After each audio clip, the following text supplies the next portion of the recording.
Welcome to the Week in Geek for July 6th of 2020. Now, before we begin, if you like the kind of work we do, please support us by subscribing to the YouTube channel or joining us on Facebook, Twitter, or Instagram. We also have our very own site, RayMaruFiles.com, and that has everything we do. Moving on. Like every big event this year, EVO, the biggest tournament that we find for fighting games, has decided that they will not be holding a show this 2020. This development comes as allegations were made against their CEO, Joey Queller, who was put on administrative leave. What happened after would be big companies pulling support from the event, namely NetherRealms, Capcom, and Bandai Namco. Even after letting go Joey, other allegations popped up among community members, making a much messier situation. Given how bad the situation had developed, cutting their losses and just canceling the event seems like the sound thing to do. Give themselves time to sort through the issues and have a better way of dealing with the problem when it comes along. Payments have been refunded and organizers have even donated to Project Hope, a charity aimed at helping people and frontliners in dealing with the pandemic. I do feel bad for those who were expecting to get their big fighting game spectacle for the year and for those who were depending on the income that the event would deliver to them. Hopefully, we get a much smoother 2021. Monster Hunter World's Dev Diary has just been released and we got a bunch of goodies for all the Monster Hunter fans out there. First of all, we're gonna have Alatri on our first multi-element Elder Dragon dropping in to give us one heck of a painful time. Fighting it seems to have a focus on using elements, which is absolutely bad news for me since I use the gun lance. Better get a new weapon, I guess.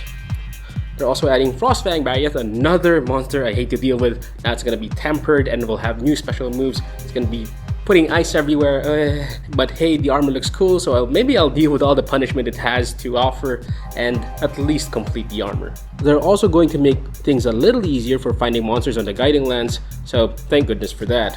And finally, a bunch of cosmetic upgrades. I'm personally invested in getting the dual beard daggers and the bunny ears because they're both funny and cute. If a product looks like gambling and feels like gambling, it should be regulated as gambling. This is what the House of Lords in the UK said on their report as they announced that they'll be bringing games with loot box features under the regulations involved with gambling. Loot boxes have been a controversial form of microtransactions for games as players are essentially buying lottery tickets. Buying these tickets simply give you a chance at obtaining what you're looking for, and normally the chances for the best items are astronomically low. The House mentions that they can see how this kind of mechanic in a game can be enticing to children and can lead them to being taught to gamble for fun. The UK government believes that the overwhelming amount of regulations being suggested are pretty easy to implement without the need of creating a new legislation. Now, this is UK following the footsteps of other countries that are already regulating loot boxes. While some would point out that gambling and loot boxes appear to have a lot in common, I personally have trouble agreeing to its points. Because the argument sounds a lot like violent video games make kids violent, which I absolutely disagree with. However, the stories of people ending up with unhealthy spending habits is a concern, so I can understand the wish to be able to put that under control. Still, I'm pretty conflicted about it. It looks like the latest game to receive a TV series treatment will be Fallout itself, though it's not really going to air on TV as it's going to be a series available to be streamed on Amazon. The series will be created by the ones behind Westworld at the helm, which sounds like a good match by my book. Nolan and Joy aim to bring the harshness of the wasteland of Fallout and a land torn up by war due to it going nuclear around the 1950s, at least by Fallout's timeline. They also intend to sprinkle in the quirky humor and the B-movie campiness that the game would turn to every now and then. I personally think that turning Fallout into a show is a very risky move. The main character has always been a blank slate kind of guy since it's a role-playing game. Making a rigid character out of it may divide the audience on what the Vault Boy or girl should really be like. The pace of the story may be hard to follow through on as well. Since the game is a largely open world experience, I honestly think it's a big challenge to properly translate what Fallout is to a serialized show. If they succeed, we might get something along the lines of Guardians of the Galaxy, which I would definitely look forward to. Two extremely impressive and expensive figures have been announced. Both of them are iconic mecha, and man, are fans in trouble. First, we have the Master Grade Extreme Unicorn version Ka. This is a new line of Gundam kits which we'll call MGEX for short, where Gundam Unicorn will be spearheading the line.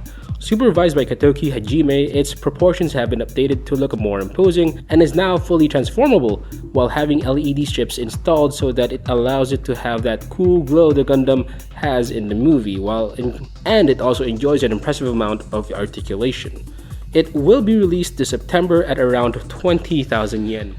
The second big boy we're going to get is the mecha show that had endured from the 70s until the 90s, our favorite childhood combiner, Voltus 5. Featuring each of the vehicles that complete the giant robot and more, we have each unit recreated to be more show accurate, producing a more vintage kind of look for the completed unit. It also comes up with a display stand that looks like Camp Big Falcon, and said display can even play sound clips like the iconic theme of the anime. There's even accessories that allow you to easily reproduce scenes from the show, and even a big stand for the mecha itself with the giant V. Man, December is looking dark for finances. This thing of beauty will be coming at you with a price tag of 60,000 yen, where we will contemplate if we really need that second kidney. And with that, you are all caught up. Thank you for watching this video. If you want to share this, do share this. Give everybody else the trouble of how they're going to come up with all that money for Voltus 5. I don't know how. I mean, it's going to be a challenge for all of us. Anyway, if you want to follow us on YouTube, go ahead and subscribe. Ring that bell if you like. You can also follow us on Facebook, Instagram, and Twitter. Now, if you want to see everything we do, you'll find it at RaymRufus.com. We will see you again next week.